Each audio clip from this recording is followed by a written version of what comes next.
तर नाशिकच्या चांदवड इथल्या मुंबई आग्रा महामार्गावर कांदा उत्पादक शेतकऱ्यांचा विराट क्रांती मोर्चा पाहायला मिळाला। कांद्याला प्रति क्विंटल किमान 2000 रुपये भाव मिळावा या प्रमुख मागणीसाठी शेतकरी रस्त्यावर उतरले। त्यांनी मुंबई आग्रा महामार्ग रोखलाय।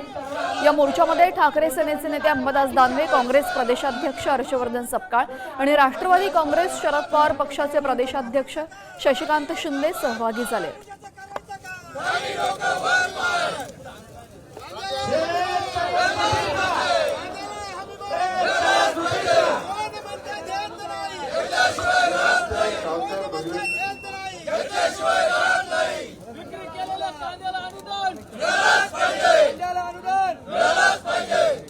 महाविकास आघाडीच्या वतीनं कांदा उत्पादक शेतकऱ्यांच्या मागण्या सरकारपर्यंत शेतीमालाचा उत्पादन खर्च सुद्धा आम्हाला निघत नाही। आम्ही आता कर्जबाजारी झालो। एनडीसी बँकेसारख्याने आमच्या जमिनी जप्त करायच्या ठरल्या।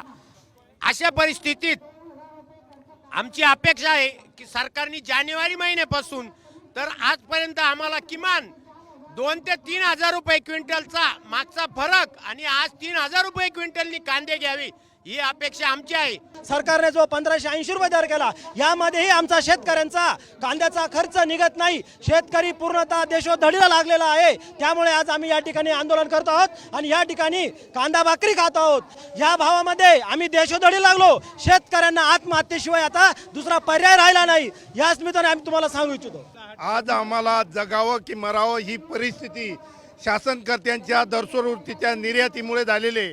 आणि मी खरं सांगतो, खरोखर जर आत्महत्या वाढलेल्या आहेत तर या शासनकर्त्यांच्या कर्दनकाळ धोरणामुळे हे पाप करत आहेत आणि हे पाप एका वेळेला फेडावं लागेल। आमचं एकच म्हणणं आहे, आमच्या कांद्याला रास्त भाव द्यावा।